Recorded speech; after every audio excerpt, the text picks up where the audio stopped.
이게 지금 이제 굉장히 요상한 논란으로 번질 가능성이 있어요. 지금 시작됐는데. 네.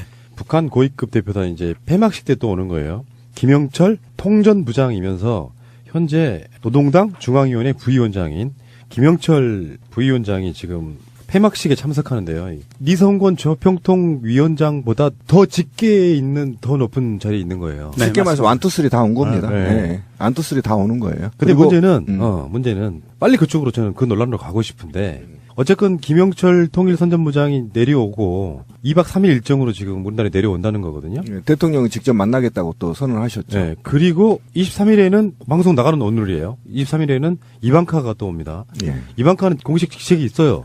백악관의 선임 고문이에요. 비선 실세라고도 하죠. 문고리 3인방 중 그러니까 한 명이죠. 아니 한국의 비선 실세 논란 국정농단 사태를 보고 트럼프가 자리를 만들어준 거예요. 그렇죠. 그렇죠. 맞아요. 공적인 자리를 만들어줘야 되는 만들어준 거예요. 그래서 오르내리고 이런 이상한 얘기가 없어지니까 공적인 자리를 주는 그러니까 지금 김정은도 김여정을 그대로 두면 비선 실세가 되는 거잖아요. 그래서 자리 하나 만들어준 거다 이렇게 보거든요. 쉽게 말해서 법인 카드를 쓸 수 있는 거죠. 그렇죠. 오, 역시 에리에. 영미. 아이 그 출입증도 있는 거야. 최순실은 청와대 출입증이 없었잖아. 그러니까 문고리 3인방 차에 타고 들락거렸잖아요. 그리고 이방카를 왜 한국에 보내면 김정숙 여사님하고 굉장히 독특한 관계를 유지했기 때문에 미국에서는 나름 또 말이 먹힐 수 있는 사람을 보낸 거예요. 정서적으로 보낸 겁니다. 그런데 문제는 여기서부터예요. 진짜 중요한 건 여기서부터예요. 김영철 통전부장이 어쩌면 저쪽 세력들이 지금 자기 무덤 파고 있는 게 아닌가라는 생각도 들고요. 천안함 사건인데 대남 도발의 총책인 천안함 사건 당시에 정찰총국장이었던 시절이 있었어요. 김영철이. 그때 천안함 폭침 사건이 일어났던 사건이거든요. 그러니까 지금 현재까지는 대한민국에서 천안함 사건은 북한의 김영철이 주도했다 이렇게 지금까지 알려져 있었단 말이죠. 그렇다면 북한이 자기들이 필요한 어떤 평화 모드에 천안함 폭침의 주도자인 김영철을 내려보낼 수 있을까요? 저는 일단 그런 질문 한번 던져보고 싶은 거예요. 그래서 당장 오늘 자유한국당이 의원총회를 엽니다. 긴급 의총을 열어서 천안함 폭침의 주범 김영철 한국당 밟을 수 없다 이 논란으로 들어갑니다 지금. 그런데 그 좋은 질문을 했어요. 남한에서 일단은 첫 번째 의문이 하나 있는 거예요. 천안함을 북이 침몰시켰느냐에 대한 의문이 아직 끝나지 않았습니다. 그죠? 아직 끝나지 않았죠. 그 다음에 제가 이것 때문에 지금 굉장히 정말 충격을 좀 먹었는데 신상철 대표가 이 말이 이제 절호의 기회가 왔다 나는 이런 생각이 드는 거예요. 하늘이 도와주고 있어요. 예, 아까 우리 권 PD가 말한 대로 지금 김정은이요 완투쓰리를 다 보낸 거거든요. 그리고 여기에 엄청난 공력을 지금 들이고 있는 겁니다. 화해 무드로 평화로 가기 위해서. 그다음에 이걸 계기로 사실은 북한이 원하는 게 영구평화협정 아닙니까? 전쟁이 종식하자는 겁니다. 이런 건데 여기에 과연 정말 북한이 천안함을 침몰시킨 당사자 2009년도 인민군 정찰총국장을 맡았거든요. 그럼 거기에 지휘하에 있었다는 거예요. 만약에 그때 공격했다면. 그러면 이 사람을 생각 없이 내려보내겠느냐. 그러면 내려보내면 문재인 대통령이 코너에 몰릴 걸 알면서 모를 리가 없거든요. 알면서 내려보냈느냐. 그러면 지금까지 북한이 주장한 대로 우리는 천안함 폭침한 적 없어. 라고 얘기한 걸 증명하는 계기로도 삼을 수 있다. 이게 만약에 반전이 된다면 오히려 더 맞아요. 남북 관계가 개선될 수 있다라는 사항을 계산하고 있어 본다면 지금 제가 볼 때는 이 논쟁은 절대 뒤로 물러서지 말고 붙어야 된다. 그 저번에 네, 어제도 방송에서 우리가 그런 이야기 했거든요. 김태효 전략기획비서관이 이명박 시절에 북한 당국자를 만나서 천안함 사건은 당신들이 해준 걸로 해줘라고 돈 봉투를 건넸다는 것까지 우리가 알고 그렇죠. 있어요. 알고 있죠. 우리 국민들이 네. 알고 있죠. 그 정도 상황인데 지금 자유한국당이 벌떼처럼 들고 일어나서 김일성 가면 이후에 또 하나의 건수를 잡았다 싶어서 지금 긴급 의원총회를 연 겁니다. 근데 북한은 이 논란이 번질 걸 저는 알고 있었다고 봅니다. 그렇죠. 예상하고 있었죠. 당연히 예상하고 내려보내는 거예요. 그러면 한국 내에서 이제 그 논란이 다시 점화될 거고 천안함 폭침에 대한 북한이 했다는 증거가 없어요. 오히려 그렇지 않은 증거들이 너무나 넘쳐나기 때문에. 아니, 그 펜으로 1번 써가지고 북한이 했다는 게 말이 됩니까? 상식이 안 나는 거지. 그 모나미 파란 매직. 모나미였나? 예, 파란 매직 1번. 그 얼마나 빚고 왔습니까, 우리가? 통일전선부에 대해서 잠깐 좀 말씀을 드리면 이 공식 명칭은 통일전선 사업부고요. 정확한 공식 명칭은 조선노동당 통일전선사업부예요. 근데 이게 북한에는 대남 사업을 하는 좋은 거든 나쁜 거든 대남 사업을 하는 대남 공작기구가 3개가 있어요. 이 3개가 방금 말씀드린 조선노동당 통일전선사업부 그리고 작전부, 대외연락부 이렇게 세 개를 놓고 하는데 여기에서 지금 통일전선 사업부거든요. 김영철이. 그러면 통일전선 사업부는 하는 일이 핵심적인 일이 뭐냐 하면 우리 흔히 알려져 있는 것처럼 대남 선전선동, 대남방송, 삐라살포, 친북조직관리 뭐 기존엔 이렇게 이야기를 해왔었어요. 그런데 여기에서 통일전선 사업부의 핵심 사업은요. 개성공단 관리입니다. 이 통일전선 사업부가 하는 일은 개성공단을 관리하기 위해서 북한에 투자하는 우리 남쪽 기업들을 총괄 관리를 해요. 그러면서 그 남쪽 기업들은 어디가 관리하죠? 통일부가 하잖아요. 국정원하고. 이 두 기관과 직접적인 연락 채널을 담당하고 있는 게 통일전선 사업부예요. 무슨 말씀이냐 하면 예전에는 서로 막 총뿌리 겨누고 정말 죽일 놈 살릴 놈 하던 시절에는 적이었지만 그 이면에 그 속에서 어떻게든 대화 채널을 유지하면서 교류를 해가던 사업부 중에 하나가 통일전선 사업부라는 거예요. 굉장히 중요한 겁니다. 그래서 개성공단이 곧 열린다는 말이 이제 여기서 나오는 거죠. 예, 그래서 제가 예측하기에는 이 통일전선 사업부장인 김영철이 온다는 의미는 이 김영철을 맞대면할 수 있는 우리나라의 최고 당국자가 누구냐? 국정원장이거든요. 반드시 김영철이 오면 우리 서훈 국정원장을 독대하게 돼 있어요. 그리고 바로 다이렉트 연락 채널을 만드는 겁니다. 그렇죠.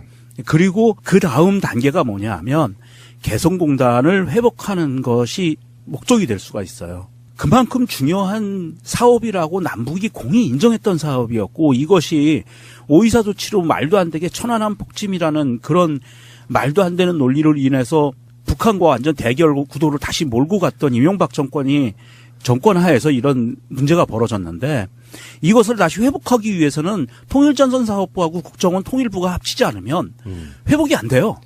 금강산 관광도 그렇고요. 그렇죠. 근데 어쨌든 와서 만약 김영철 부위원장이 와서 천안함 우리가 북침 안 했습니다. 이렇게 침몰시키지 않았습니다. 이렇게 한마디 해줄 수도 있다. 저는 이런 생각이 들어요. 아, 거기까지 반전이죠. 거기까지는 너무 이게 큰 선물을 주지 않을까. 이건 상전벽해라고밖에 볼 수 없는 게 어제 방송에 똑같이 이야기했는데 남북 관계가 경색된 게 천안함 사건이잖아요. 그렇죠. 그리고 오이사서치로 쭉 이어졌단 말이에요. 그 당사자로 지목된 사람이 그러니까 우리는 그렇게 일반 언론들은 그렇게 알고 있는 거잖아. 저쪽이 그랬건 안 그랬건 상관없이.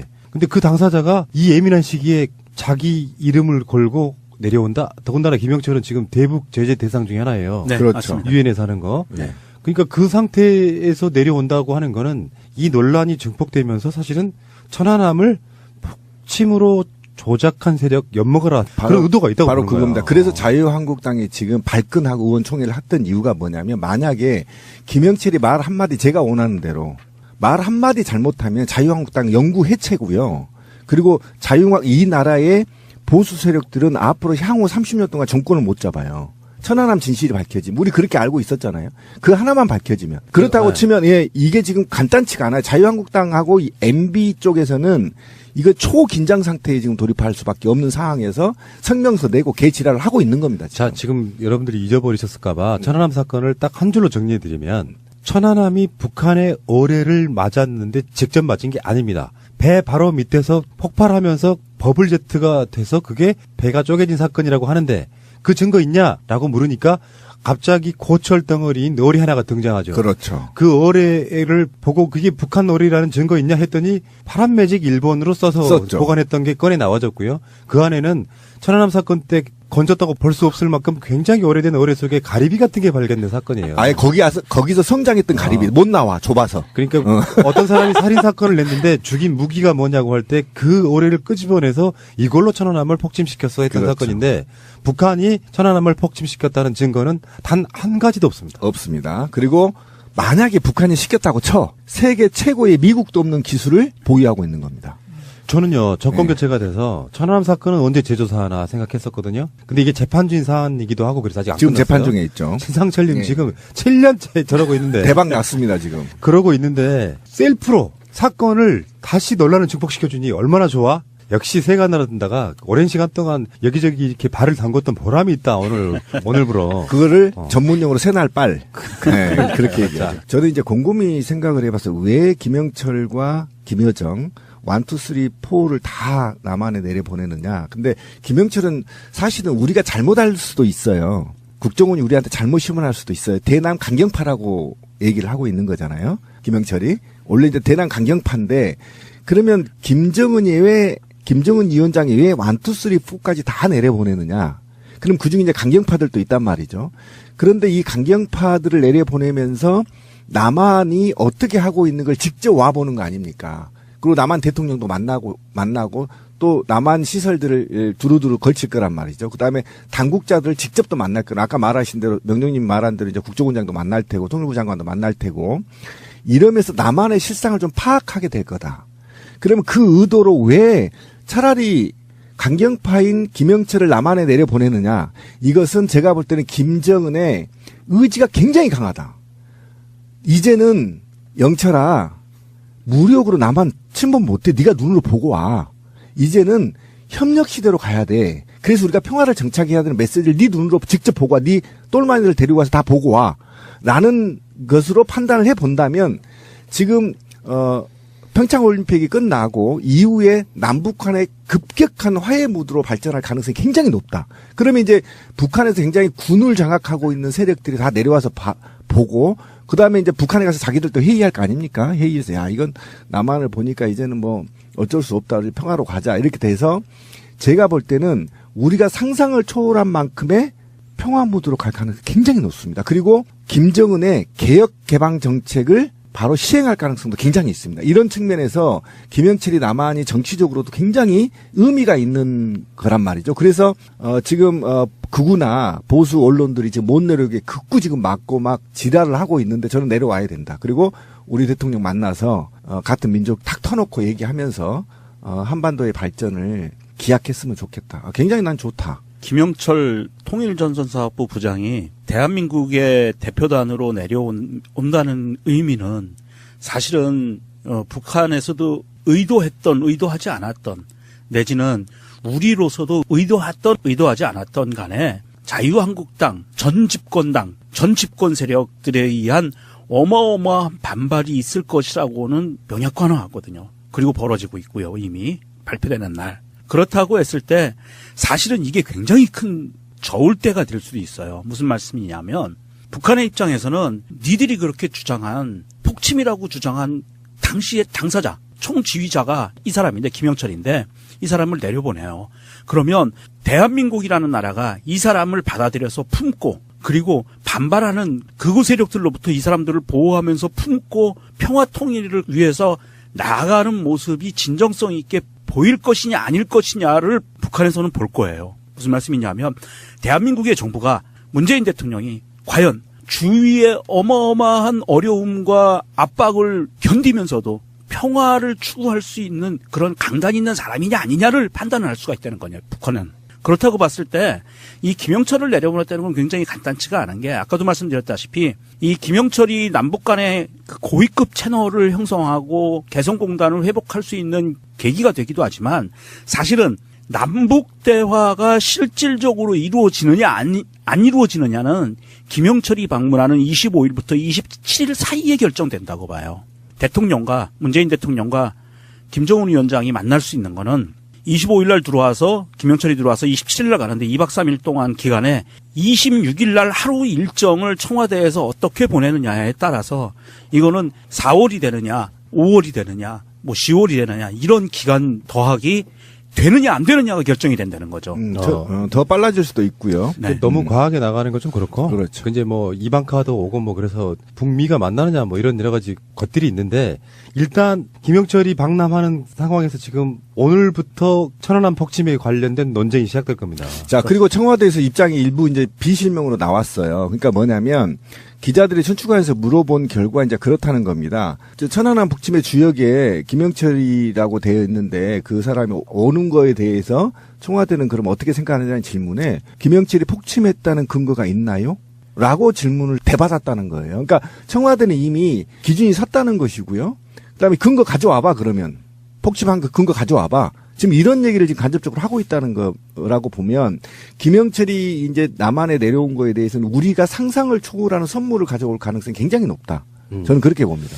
이 천안함 논란이 다시 재점화되면서 스스로 셀프로 지금 무덤을 파고 있다고 생각이 들어요. 보통 사건에 있어가지고 의혹이 남아있는 사건은 그만한 이유가 다 있는 거거든요. 그렇죠. 근데 이 천안함이 뽀개져서 침몰한 상황에서 폭발했다는 어떠한 증거도 나오지 않았고요. 천안함 관련해서 폭발로 배가 쪼개진 게 아니라는 증거는 몇십 가지가 돼요. 그렇죠. 이 상황에서 지금 이 논란이 재점화되는 건 진실을 밝히기를 원하는 하늘의 뜻이라고 저는 봅니다. 정말 웃기는 상황이 됐고요. 예를 들어 간단히 쉽게 들으면 동네에 어떤 사람이 자고 있는 자동차에 불이 났어요. 근데 이러저러한 이유를 들어서 그 차에 그 시간에 간 적도 없는 어떤 이웃을 지정해놓고 저 새끼가 범인이라고 계속 손가락질 해왔던 거예요. 근데 저 사람이 이 차에다가 불을 질렀다는 증거는 단 한 가지도 없고 본인들도 불 지르지 않았다. 내가 저 차에 불을 질러야 될 이유가 없다라고 계속 항변했던 사건이거든요. 그러나 그 사건 이후에 이명박 정권은 굉장히 많은 것들을 얻었죠. 사건에 있어가지고 조작은 누가 이득을 보느냐 이런 관점으로 보시면 될 것 같고요. 요거는 굉장히 재밌는 상황으로 좀 들어가는 거예요. 자, 알겠습니다. 잠시 후에 오겠습니다. 자, 이제는 천안함 사건의 원죄를 가지고 있는 이명박을 얘기해 보겠습니다. 생각해보니까 다스, 국정원 특활비, BBK, 4대강, 자원외교 다 빼고 이명박의 첫 번째 범죄는 저는 이 사건, 천안함 사건이라고 보는 입장이거든요. 아, 또 열받네. 천안함으로 계속 갈까요? 몇 시간 할 수 있는데? 그렇죠. 이 천안함 때문에 어쨌든 우리가 종북 메카시가 확대됐고 이 사회에 그다음에 많은 사회에 그 부정부패들이 꿈틀거렸던 사건이에요. 굉장히 좋습니다. 왜 그러냐면 이게 사실은 광우병하고 맞물려 있어서 굉장히 지금 MB 정부가 코너에 몰린 상황이었고 국민 앞에 사죄까지 했던 상황이었는데 급반전한 사건이 이 사건이거든요. 그래서 굉장히 이 사건은 어쨌든 이제 점화되고 논쟁을 이렇게 우리가 쫄지 말고 이건 논쟁을 해야 된다. 지금 트위터를 보면 자꾸 이제 쫀 분들도 있는데 이거는 증거 가져와. 그럼 당장 누구도 증거를 가져오지 못합니다. 국방부가 사건 진상조사를 발표할 때 그 뒤에 별들이 쫙 앉아요. 그리고 그거 발표합니다. 우리는 북한한테 처맞아서 어떤 방비도 하지 못하고 우리의 생태 같은 목숨을 수십 명 잃었어요라고 이야기합니다. 그래놓고 그 상황에서 징계받은 별들은 단 한 명도 없습니다. 훈장 받았죠. 그 원조 이명박인데요. 생각해보니까 이명박이 오늘 또 이 에피소드를 지배하는구나. 씨발 진짜. 가장 최근에 나온 이명박 소식은 전하고 싶지도 않아요. 뭐 다 나왔는데 뭘 전해. 근데 언론들은 부지런히 더 뭔가 단독을 냅니다. 강경호 이게 이명박 최측근 현재 다스 사장이에요. 현재. 예, 맞아요. 다스는 MB 것이다 라고 검찰에서 진술했습니다. 그러니까 나올 건 다 나온 거죠 이제. 어저께 손석희의 뉴스룸에 손석희 앵커가 막 보도를 하다가 앞에 리드멘트에서 그러더라고요. 지금까지 우리는 다스는 누구 거냐고 외쳐왔습니다. 검찰에 따르면 다스는 이명박 대통령의 것입니다. 이런 멘트가 있었어요. 다스는 이명박 전 대통령의 것입니다. 다스는 이명박 전 대통령의 것입니다. 주진우 기자 등 해서 다스는 누구 겁니까? 계속 외쳐왔잖아요. 10년을 했죠, 10년을. 공식 방송의 앵커가 검찰을 인용하긴 했지만 다스는 이명박 전 대통령의 것입니다라고 이야기를 하더라고요. 이제 답을 했죠.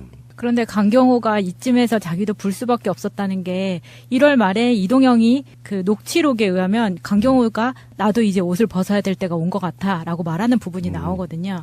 그래서 이 강경호에 대해서 조금 찾아봤더니 이 사람이 46년생이에요.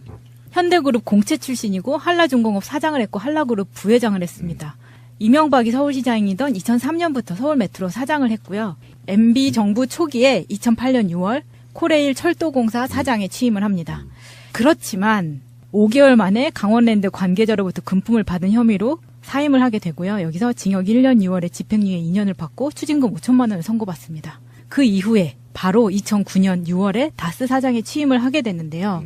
이 사람의 집안을 보면 약간 재밌는 게 부인이 여명구 씨라고 서양 화가예요. 잘 알려지지는 않았지만 이 사람이 여운상 변호사의 딸입니다. 이 여운상 변호사는 여운형과 친인척 관계에 있고요. 이 사람이 중앙지검 차장검사 출신이지만 지금 현재는 변호사로 되어 있는데 나이가 워낙 많으셔서 1919년생이에요. 근데 이 사람이 인혁당 사건에서 검찰에 저항하면서 사직을 해서 변호사가 된 사람이더라고요. 그러니까 집안 자체는 어떻게 보면 약간 아까운 거예요. 이 사람이. 돌연변이네. 돌연변이네. 딸이 이 사람하고 결혼을 해서 어쨌든 MB와의 인연을 가져서 이렇게 됐는데 사실은 이 다스에서 사장을 하고 있는 거 말고 이 사람의 큰 죄는 여기에 있다고 봐요. 유진 메트로컴. 맞아요. 유진 메트로컴이 네. 시작이었죠. 그 서울 메트로 사장을 하면서 2004년에서 2006년 사이에 상상을 뛰어넘는 특혜, 이 유진 메트로컴의 22년간의 슬라이딩 도어, 그거를 22년 독점권을 주는 거예요. 근데 그걸 주면서 이 업체가 우리가 지금까지 뭐 2인 1조로 작업 규정을 지키지 않아서 많은 사람들이 죽었잖아요. 그렇죠. 그 스크린 도어 때문에 많이 사망 사고 죄가 있고요. 그리고 이 유진 메트로컴이 제2의 다스라고 불리는 거예요. 그렇죠. 네, 이게 MB가 뒤에 있을 수 있다는 그 정황이 너무나 많이 나오고 있고, 왜 그 이유 중에 하나는 2003년 10월에 설립된 신생 광고회사인데 2004년에 역세권에 있는 스크린 도어 민자 사업을 따냈기 때문이거든요. 그 철도, 지하철 이 부분은요, 또 맥콜이랑 또 연관이 있어요. 또 연결돼 있죠. 9호선. 그런 관계가 있어가지고, 대체 어디가 끝인지는 잘 모르는 건데. 정말 끝이 없어요. 근데 이후에 아까 저도 이제 이 생각이 또 며칠 전에 저한테 제보 들어온 게 하나 있어요. 그러니까 좌측 보행을 우측 보행으로 바꿨잖아요. 네. 이것도 이것과 지금 관련이 돼 있어요. 그 나중에 한번 텁시다. 그래요? 제가 그 당사자가 있거든요. 그건 일본 문화라 그래서 우리는 했다고. 아니. 하잖아요. 그래서 지금 그제부터 계속 그걸 연구하고 있는데 아. 굉장히 수십억대 에스컬레이터 있잖아요. 방향 바꾸는 것과 설치하는 게 엄청난 이권이 또 들어있는데. 돈이 들어간다고? 예. 근데 이게 지금 MB하고 또 관련이 돼 있습니다. 여기 회사하고. 그 나중에 이제 털기로 하고. 거의 복마전이구만. 그러니까 우리가 상상할 수 없는 짓을 지금 MB가 한 겁니다. 근데 우리는 몰라. 너무 머리가 나빠서. 치밀하게 지금 아니 우측 보행 좌측 보행을 바꾸면서 그렇게 어떤 놈은 수백억을 털어먹은 놈이 있고 한번 생각해 보세요. 그 엑스칼레이터를 XY로 바꾼다고 한번 생각해 보세요. 돈이 얼마나 들어가겠습니까? 이거 굉장히 심각한 거고 문제는 현대인가요? 엘리베이터 독점이 거의 60, 70%가 현대 엘리베이터라면서요? 많이 있죠. 예, 그래서 그것과 연관이 지금 곧 문제 제기가 될 거예요. 그런데 이번에 이제 강경호 사장이 결정적으로 지금 다스는 MB 거라고 얘기를 해서 지금 난리가 났는데 실제로 저는 좀 안타까운 게 뭐냐면 이병모 청계재단 사무국장 구속영장에서도 다스 실소유라고 이미 박혀 있었고요. 이상은 다스 회장의 운전기사 김종백 씨도 다스는 왕 회장 거라고 분명히 말을 했습니다. 그죠? 그 다음에 이것과 관련해서 어쨌든 이후에 계속 2008년부터 정호영 특검에서도 이렇게 진술을 했다는 거 아닙니까? 그죠? 진술을 했다는 거예요. 이건 왕 회장 거라고. 근데 묻혔다는 거죠. 그렇죠. 그러니까 김성우가 그렇게 전 다스 사장이 직접 그렇게 증언을 특검에 했다는 겁니다. 이게 나왔는데 사실은 그럼 왜 구속을 못 시켰냐는 겁니다. 어차피 형사소송법 310조에 피고인에게 불이익한 유일의 증거에 대해서 이를 유죄 증거로 하지 못한다라는 조항 때문에 못했다는 거 아니에요, 검사가. 그런데 문제는 그 이후에도 말이죠. 이명박이 금고지기라고 알려져 이병모가 도곡동 땅이 이명박 거라고 얘기를 했잖아요. 이미 지금 우리가 알고 있는 걸 제가 한번 되씹어 보는 겁니다. 그다음에 이명박의 금고지기였던 이영배 김건 대표도 도곡동 땅이 이명박 거라고 진술을 했단 말이죠. 이게 지금 과정이에요. 그다음에 이명박과 이시영이 이상은 회장한테 돈을 도곡동 판 돈을 돌려달라고 요구를 했잖아요. 이것도 지금 체크가 된 거란 말이죠. 그런데 왜 검찰은 그동안에 구속영장을 발부하지 못했느냐 이겁니다. 그런데 사실은 우리가 강경호의 다스 사장의 증언이 결정적이라고 하는데 사실은 그게 아니었다는 거예요. 제가 제일 분노한 영포빌딩 지하 벙커에 결정적 증거가 나왔다는 겁니다. 그렇죠. 그건 맞고요. 예. 이게 또 재밌는 게 한번 털었잖아. 털고 나면 다시 안 오겠지 해가지고 또 거기다 집어넣는 거야. 그래서 그걸 다시 턴 거야. 씨발 잔머리에다 걸렸구만. 아, 옛날에 그 전쟁 나면은 포탄 떨어진 구덩이에 숨으면 또안 터진다고. 또 안 떨어진다라는 그런 맞아요. 속설이 있는데 그거를 믿은 거죠. 그런데 제가 그렇게 불러드렸던 거는 검찰이 얼마만큼 심사숙고했는지가 나올 수 있다는 거죠. 왜 그러냐면 일반 자범 같은 경우는 그냥 이 혐의는 벌써 구속입니다. 이 정도면. 증거가 지금 5명이 왜 그러냐면 다스의 종잣돈이었던 도곡동 땅이 MB 거라고 밝혀지면 끝인 겁니다. 다스는 MB 거예요. 이게 지금 강경호 사장이 다스는 MB 것이다. 그리고 자기가 인사결정권 같은 것은 시영이가 했다. 이명박의 아들이 그렇죠. 했다. 예. 그리고 자기는 시키는 대로만 했다. 이게 왜 중요하냐면 이게 다른 사람들이 얘기할 때는 정황 증거밖에 안 되거든요. 증거 능력이 확실하게 갖춰지지 않았는데 강경호 사장은 현 사장이에요. 현재 다스 사장이 제가요 꼭두각시고요. 저는 바지 사장이고요. 저 사람이 실소유주예라고 하면 이거는 빼도 박도 못하는 증거가 되는 거예요. 그만큼 중요한 거고 이 강경호 씨도 나름 자기가 살 길을 찾는 방법 중에 하나가 자백하는 거였죠. 이런 상황으로 돌아가는 거고 더 이상 사실은 이제 구체적인 혐의를 이게 시줄 날줄을 맞춰서 빠져나가지 못하게 그물을 완벽하게 짜서 이명박을 부르는 거 외에는 이제 더 이상 글쎄요. 더 이상 밝혀질 거는 이제 요 사건에서는 더 이상 없는 것 같아요. 이제 다 나올 그렇죠. 것 같아요. 예. 그러니까 이게 뭐 이명박 입장에서는 우리가 병원에 가서 의사가 이야기를 한번 해줍니다. 당신의 살 날은 한 달밖에 남지 않았어 하고 똑같은 거예요. 그러니까 제가 말씀드렸던 것도 그렇고 최근에 정치권에서 대부분 다 3월 5일 정도를 예상하고 있더라고요. 하긴 특별한 예상도 아니야. 올림픽 일정과 다음 패럴림픽 그렇죠. 일정을 보면 다 그런 건데. 그 사이에. 네. 그러면 이명박 입장에서는 지금 오늘이 방송한 오늘이 2월 20일이에요. 이상하게도 묘하게도 2월달은 짧아. 무려 3일이나 짧아. 가장 긴 달에 비해서. 28일까지밖에 없으니까 이번 달은 우리도 6일밖에 안 남은 거예요. 그리고 3월 5일이면은 10여일 정도밖에 안 남은 거예요. 정의당에서는 그런 논평을 내놨더라고. 이명박 빨리 소환해라.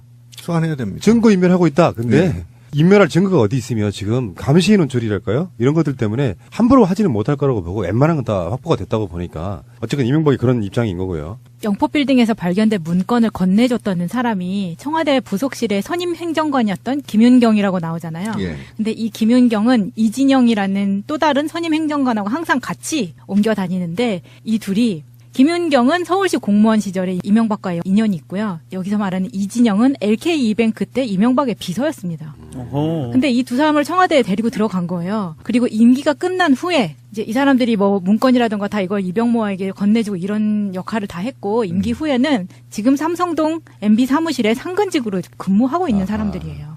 청와대 제1부속실에 근무했다 그러니까. 이제는 빙산의 일각이다. 왜 그러냐면 구속 후에 수사가 진행돼야 할 사건들이 더 많다. 80%는 아직 미제다. 이게 아까 천안함도 마찬가지고 사대강도 마찬가지고 자원외교도 마찬가지고 이제 시작이 국방비리. 그죠? 벙커에서 나왔다는 거죠. 군사 비밀이. 그러니까 그 등등의 수사들이 계속 남아 있기 때문에 기대해도 될 것 같다. 도곡동 땅 하늘이 두 쪽 나도 제 땅은 아닙니다. 아닌 것을 아니라고 말하는데 그 이상 무슨 표현이 필요합니까? 제가 뭐 내 회사 같으면 현대 그만뒀을 때 차고 앉았죠. 할 일도 없고 놀 때인데 뭐 도곡 땅이 어떠다고요? BBK가 어떠가요? 새빨간 거짓말입니다, 여러분. 검찰이 조사가 되면 되는 대로 우리 국민들에게 밝혀줘야 되지 않느냐 하는 생각을 저는 갖습니다. 또 저 자신은 거기에 대한 한 점의 부끄러움이 없습니다. 국민들이 다스는 누구 거냐 이렇게 묻고 있습니다. 이 부분에 한 말씀 부탁드립니다. 그런